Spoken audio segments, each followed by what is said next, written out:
Yo, what is going on YouTube? It's your boy John, aka Speros here. In today's YouTube video, we are going to be trying to answer the question, are the battle rifles better than the ARs in Modern Warfare 2? Along with that, we'll obviously be looking at the TTK, and then I'll be giving you guys the best class setups to be using with these weapons. Before we get into all of that, if you guys haven't already dropped a like on this video, I'd very much appreciate that. If you guys have not subscribed and you guys want to make sure you don't miss any future uploads, make sure to do that and turn the post notifications set to all. With all of that out of the way, let's go ahead and get into the data. So here we have the TTK graph. As always, we have the milliseconds on the y-axis, and then we have the meters on the x-axis. Right off the bat, you can see how insane the battle rifles are. Within 40 meters, they pretty much beat all ARs, all SMGs for the most part, and that makes them pretty good. Obviously, there's a major trade-off there because they are battle rifles, they have smaller magazines, and the recoil is very strong. They're very hard to control, very hard to hit consistent shots. And then obviously we also have the TAC-V, which is the battle rifle version of the SCAR, and this has a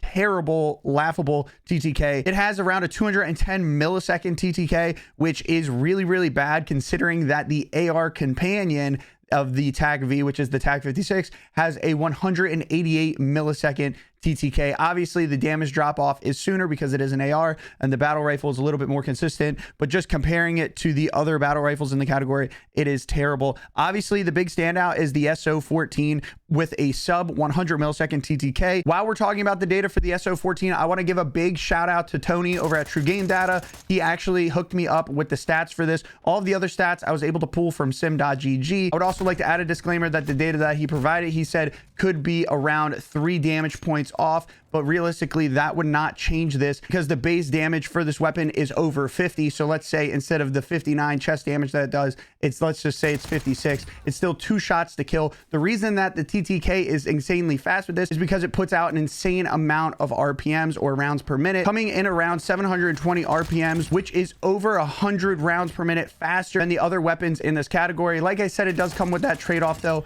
having the increased recoil. So we're going to start off with the Lockman for the build that I recommend. Again, this weapon does have insane recoil. It's kind of hard to control, so that's where I was focusing with this build. So getting into the attachments, I'm using the FTAC Ripper underbarrel. This has aim idle stability, hip fire accuracy, but the main thing is it has a lot of recoil stabilization. It's going to be one of the best grips for controlling recoil, and the theme will continue on the muzzle. The Castovia DX90. This, again, the main benefits here, not only is it a suppressor, but it also has the recoil smoothness and recoil control. For the ADS, since these are typically a little bit slower than the ARs, we are using the FSS OLV laser. So we want to have that for the aim down sights, aim stability, and the sprint to fire time. I did throw an optic on it just because the recoil is really jumpy and really visual. So the red dot, cleans it up just a little bit, makes it a little bit easier. You could obviously swap that out for another recoil control attachment. And then for the stock, I am using the LMS Factory G79 stock, again on the theme of recoil control. And there are barrels that will do recoil control, but they often have a lot of negatives attached to them, and they will impact the gun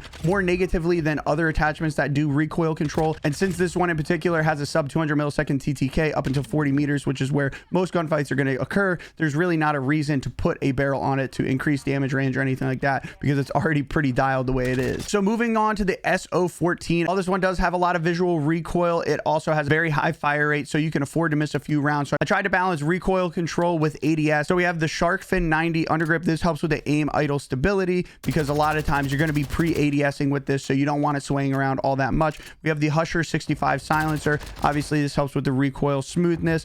For the laser, we are using the OLV laser yet again. This is obviously for ADS. The laser is visible to enemies, so respawn, you definitely want to use it in S&D or, non-respawn game modes. I recommend switching to one without the laser showing. For the optic, I did use the red dot. Again, with the visual recoil being all kind of crazy, it's easier, in my opinion, to have just a dot to focus on rather than trying to look through iron sights. And then for the stock, I'm using the 55 adapter stock. The main 3 things that this helps with is the sprint to fire, the aim down sights, and the aim walking speed. So basically when you're walking around ADS. Okay, then getting into the TAC-V, again, this one is statistically the absolute worst. The only reason I recommend that you guys would use this is just to go ahead and get it gold, just so you can get your mastery camos. Outside of that, this thing is completely useless, and the regular TAC-56 is going to be leagues and leagues above the battle rifle companion, which is the only one in this category where that's the case.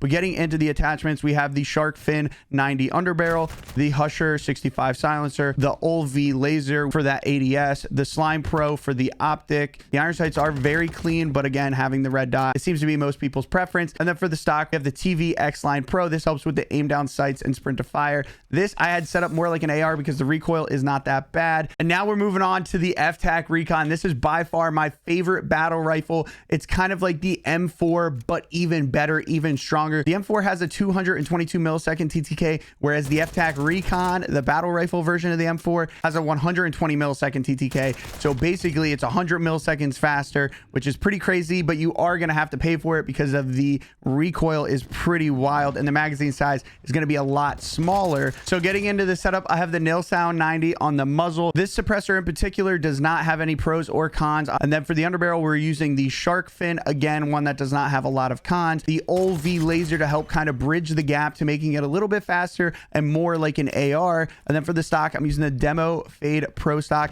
This one in particular helps with the aim walking speed and the sprint to fire. So the aim walking speed, again, you're going to want that up a little bit higher than normal, just because you're going to kind of want to walk around a little bit more ADS with these. But again, pre-aiming in this game is kind of is a big deal. So you're going to want to be able to walk around fast while you're doing it. And then for the magazine, we're going to use the 15 round mag. This does come stock with a 10 round, but I do recommend having the 15. Obviously, more rounds, more eliminations per mag, the better off it is, especially with the high recoil. Anyway, that's going to do it for the breakdown of the battle rifles. So all in all, are battle rifles better than their AR companions? I'll let you guys be the ones to decide in the comment section down below. For me though, I'm definitely a diehard AR fan. But before you guys click off the video, if you guys haven't already dropped a like, I'd very much appreciate that. Subscribe if you guys are brand new around here. The support has been crazy lately on all of the videos, so I cannot thank you guys enough. We're on the road to 300,000 subscribers, so if you haven't hit the sub button, please consider doing that. And as always, guys, I hope you have a fantastic rest of your day.